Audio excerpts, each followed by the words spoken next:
Inilah perlunya gerakan terus-menerus menyadarkan umat Islam tentang pentingnya mereka bersatu, mereka berjamaah dalam membebaskan Masjidil Aqsa.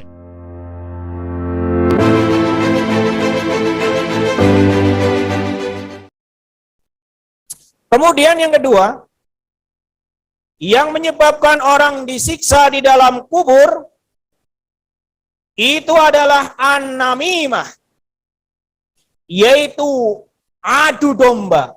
Bahasanya dari mana nih, saya paham ya? Namanya apa? Adu domba. Kok bisanya ke hewan gitu ya? Adu domba itu. Kalau secara naluri nih katanya begini. Kenapa bahasanya adu domba? Sekalipun domba itu makan bersama, kalau sudah dipegang apa ini? Tanduknya, matanya dilihatkan ke siapa? Ke temannya, itu langsung apa? Itu secara nalurinya begitu. Sekalipun lama nggak ketemu, kalau ketemu lagi dia akan berantem. Makanya disebut dengan apa? Adu domba. Dan ini pun adu domba sama. Menyebabkan seseorang itu juga disiksa di dalam kuburnya. Yang mana yang namanya namimah, bahasa kerennya ini ya. Bahasa kerennya apa? Ya. Bahasa kerennya adu domba itu apa? Namimah. Itu apa? Yanqulul kalam al-ghair biqasdil idrar. Membawa perkataan, menyampaikan perkataan kepada manusia dengan tujuan ingin apa? Membuat madorot, merusak. Ya, si A misalnya main WA dengan si B. Maka kemudian si B kok tahu-tahu menyebutkan kejelekannya si C. Kemudian sama si A, perkataan yang menyinggung si C di screenshot, dikirim ke siapa? Nah, ke si C. Akhirnya si B sama si C jadi berantem. Sekalipun yang disampaikan itu benar. Sekalipun yang disampaikan itu apa? Benar. Itu membawa perkataan, menyampaikan perkataan kepada orang lain, tapi dengan maksud apa? Untuk biar pecah persaudaraannya. Ya. Dan ini yang namanya adu domba, tentunya mafsadatnya, kerusakannya satu. Retak persaudaraannya di antara dua orang. Entah itu orang paling dekat, entah itu teman, bahkan yang namanya adu domba menyebabkan yang namanya peperangan antar negara. Adu domba kalau kita katakan hari ini namanya provokator. Dan hari ini kita sering lihat di media-media YouTube, di Facebook, banyak sekali media itu yang provokator itu banyak. Ya, provokator banyak sekali. Menyudutkan yang ini, menyudutkan yang sini, dibenturkan. Bukankah ini terjadi hari ini? Kita sesama muslim saja apa? Diadu domba. Yang ketika kita dengan yang lainnya sama-sama muslim, akhirnya jadi enggak saling sapa, enggak mau negur. Gara-gara karena mungkin beda pemahaman. Ada sekarang yang sana kunut, yang sini enggak kunut, akhirnya ribut. Kemudian medianya medianya tambah lagi. Oh, sana enggak kunut. Ya, yang sini kunut. Yang sini jelekkan sana jelekkan sini. Akhirnya kemudian jadi enggak. Ya. Dan hari ini kita juga berhati-hati, banyak media yang itu sebenarnya apa? Menjadi apa? Provokator. Dan yang namanya apa ini? Adu domba ini di dalam Islam itu hukumnya apa? Haram. Bahkan Rasul sampai mengancam la yadkhulul jannah namam. Tidak masuk surga orang yang mengadu domba hobinya. Bagaimana ciri-cirinya orang yang suka mengadu domba? di dalam surat Al-Qalam. Wala tuti' kulla hallafim mahin hammazim masya'im binamim. Wala tuti, kamu jangan ikut kulla halaf, yang orang itu sukanya apa? Sumpah. Mahin lagi hina. Hamaz, suka mencela. Nah, ini ciri-ciri provokator suka apa? Suka mencela kepada yang lainnya. Hamaz, suka mencela. Masya, jalan-jalan. An-namim, menghamburkan apa? Fitnah. Jenengan baru ya kalau seorang muslim yang baik itu enggak dikit-dikit sumpah. Jenengan ke sini jam berapa? Jam 9, wallahi. Kamu sudah makan? Sudah, wallahi. Kira-kira kalau orang banyak menghambur-hamburkan yang namanya sumpah, jelek apa enggak? Jelek, hina. Seakan-akan dia enggak apa? Enggak percaya diri. Orang ditanya makan jam berapa? Jam 9, wallahi, ada sumpahnya. Hina itu. Kalau muslim yang jujur, jam berapa kamu makan? Jam 9, selesai. Orang akan percaya. Ya. Kemudian hobinya orang yang suka mengadu domba, suka mencela yang lainnya. Anda baru berteman dengan seorang ini, kok tahu-tahu cerita menyebutkan keburukan istrinya, menyebutkan keburukan anaknya begini, begitu. Ini ciri-ciri orang yang suka apa? Mengadu domba. Jangan-jangan yang kita omongin juga ntar dibawa kemana? Sana gitu. Ya, ini ciri-ciri orang yang suka apa? Mengadu domba. Ya, maka ini kita juga harus apa? Was-was. Menyebarkan, membawa perkataan kepada orang lain dengan maksud untuk merusak, dengan maksud adanya madorot, sekalipun yang dibawa itu apa? Tadi apa? Benar, apalagi tidak benar, bisa ribut itu. Ya. Maka ini perlu juga kita hati-hati. Bahkan di dalam kitab di dalam kitab yang berjudul Dhammul Hibah wan Namimah, ini ada kitab namanya. Ya, tercela terhadap perbuatan hibah dan namimah, Abu Qatadah itu mengatakan begini. Dzukirolana anna adabal qabri salah satu akhlas. Disebutkan kepada kami bahwasanya adab kubur itu ada 3. Thulus minal hibah. Sepertiganya dari hibah, kata Ibnu Qatadah.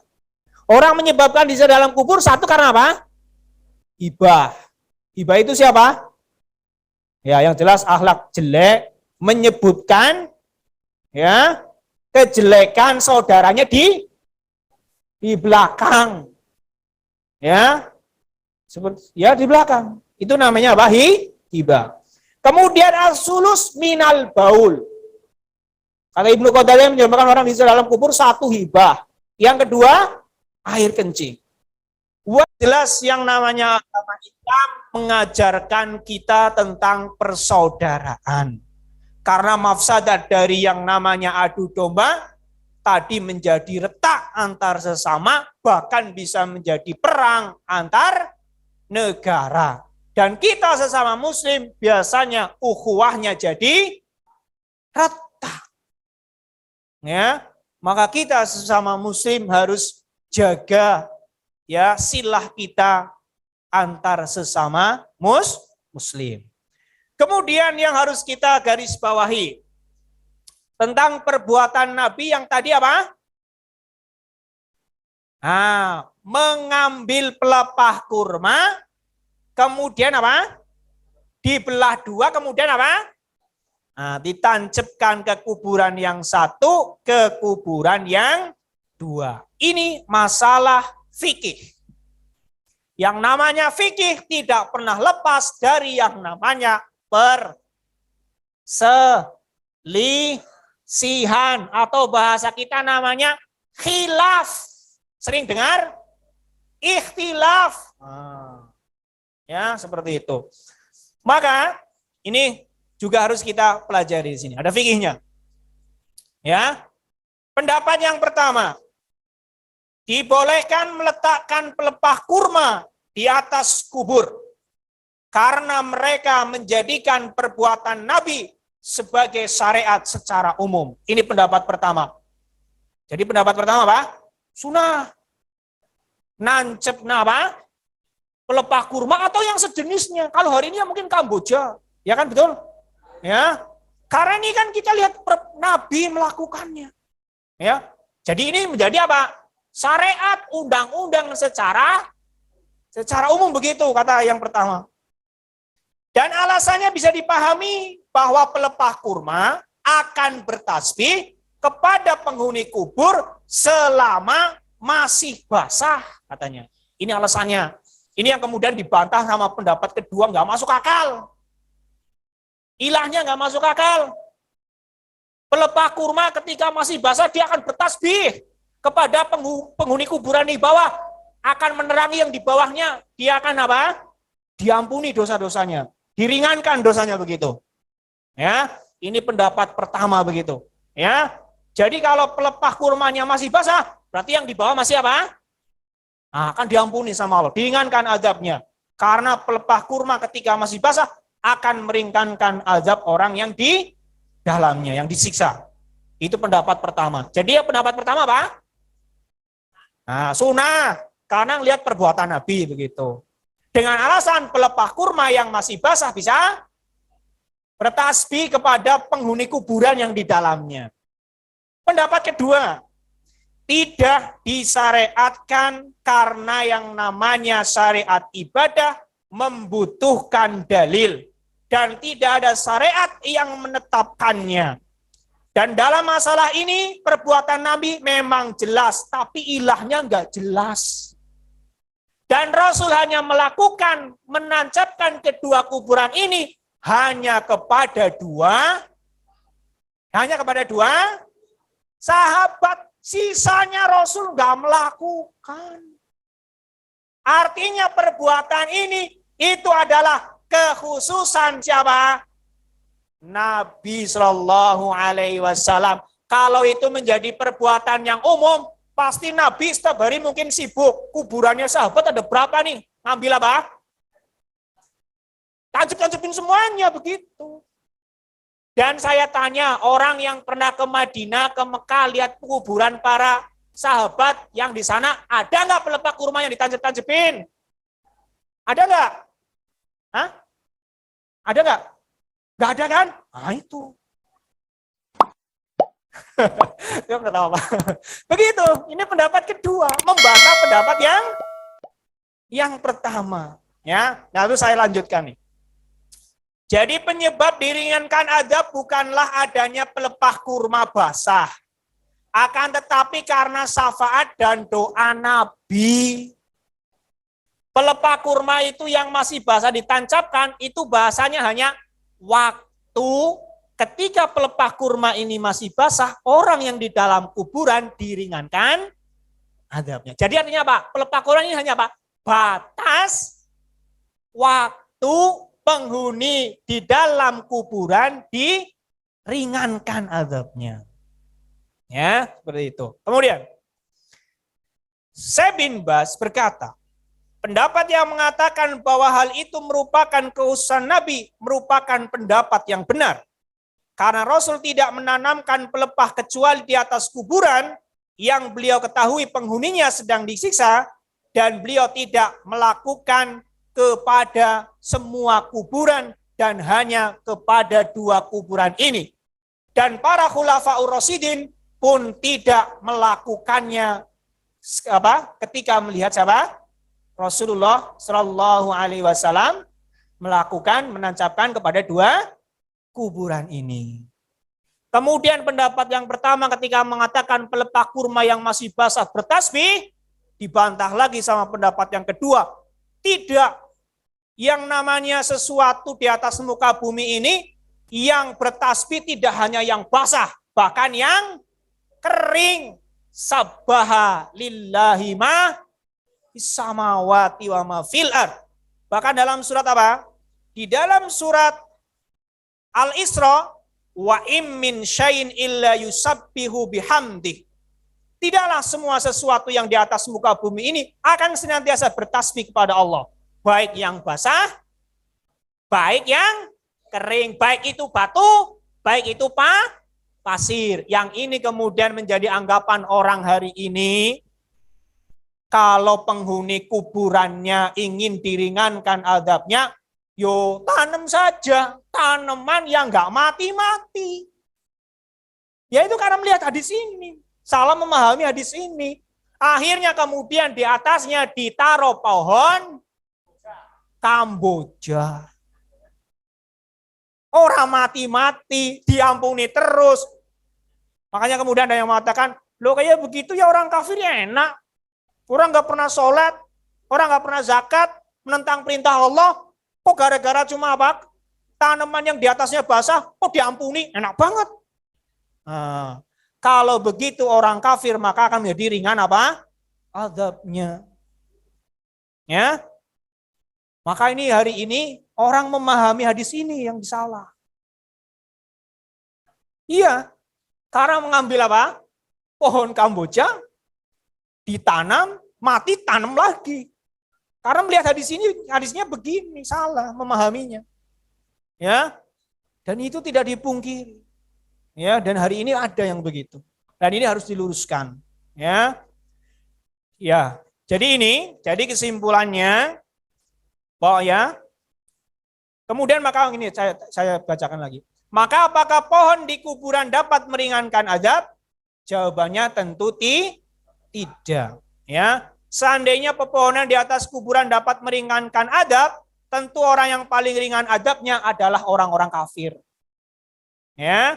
Karena kuburan mereka laksana taman yang besar disebabkan begitu banyaknya tanaman dan pepohonan yang tumbuh di atasnya. Nah, jadi kalau itu benar, maka yang paling ringan orang kafir ternyata. Nah, jadi ini tidak benar dan ini harus diluruskan dan ini terjadi di apa? Di masyarakat kita. Ya, seperti itu. Nah, kemudian ya, yang terakhir dari faedah hadis ini, ya. Satu, ya, ada faedah hadisnya itu di situ, ya. Kita ambil faedah hadis ini. Penetapan adanya siksa kubur itu benar adanya dan adalah kepastian, itulah pendapat kebanyakan umat atau para imam. Ya. Jadi kita sebagai seorang mukmin, yang nomor satu faedah dari hadis ini apa? Bahwasanya siksa kubur itu apa? Ada. Ya, siksa kubur itu ada. Dan bagi orang yang husnul khotimah bisa mendapatkan pertanyaan kubur, itulah orang yang mendapatkan nikmat kubur.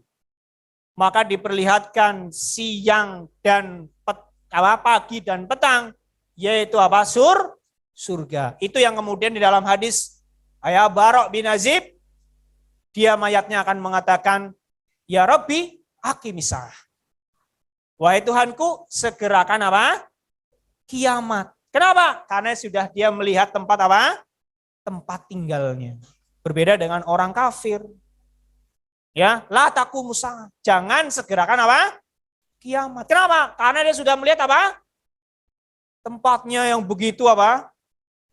Mengerikan pokoknya ya. Nah, itu yang pertama.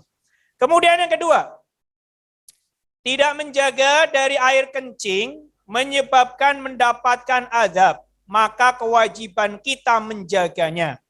Dan hadisnya menunjukkan atas bahwa siksa kubur itu khusus.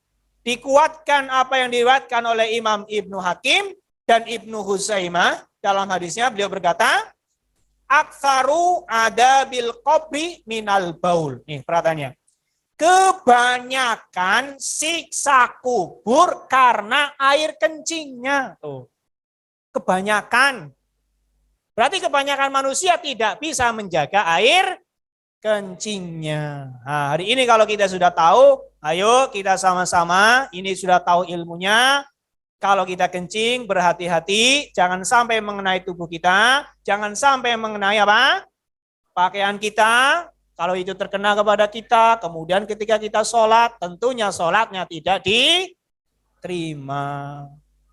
Ketiga, haramnya namimah di antara manusia, dan itu juga menyebabkan siksa kubur. Ya, kemudian yang keempat, kasih sayangnya Nabi dengan sahabatnya yang menghendaki agar menjauhi keburukan kepada mereka. Jadi memang kasih sayangnya Nabi memberitahuan kepada siapa? Para sahabat yang memberitahukan kalau dua penghuni kuburan sedang disiksa, dan ini menjadi apa? Peringatan, menjadi pelajaran bagi yang lainnya. Ya tidak hanya yang lainnya, tentu bagi kita umat Islam pada umumnya ini. Ya, seperti itu. Kemudian yang kelima, menutup aib dan dosa. Maka tidak secara jelas Nabi menyebutkan nama kedua sahabat tersebut. Karena untuk menutupi dosa, menutupi aib dua sahabat ini, Rasul tidak menyebutkan apa? Namanya. Yang kita biasanya kalau menyebutnya paling apa? Fulan. Kalau perempuan apa? Fulana. Itu loh si Fulana. Jangan menyebutkan itu loh si Khadijah. Enggak. Ya. Jadi itu pun adab dalam Islam pun gitu sama. Kemudian yang keenam, wa ma yu'adzabani fi kabir. Tidaklah keduanya disiksa karena perkara yang besar, karena sebab dosa yang berat untuk ditinggalkan. Ya, sebenarnya dosa itu kalau ditinggalkan dia selamat dari siksa kubur. Ya, memang dosanya dosa besar, tapi kalau dia mampu untuk apa?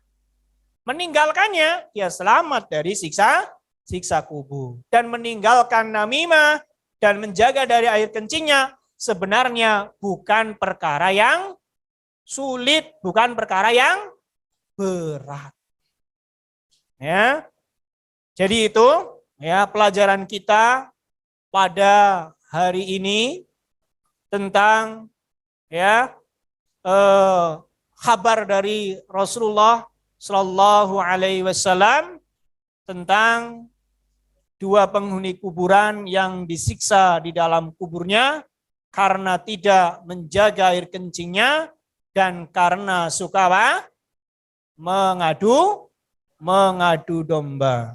Ya, saya cukupkan sampai sini. Ya, kurang lebihnya saya mohon maaf. Yang benar datang dari Allah Subhanahu Wa Taala dan yang salah merupakan kebodohan kami sendiri dan dari syaitan.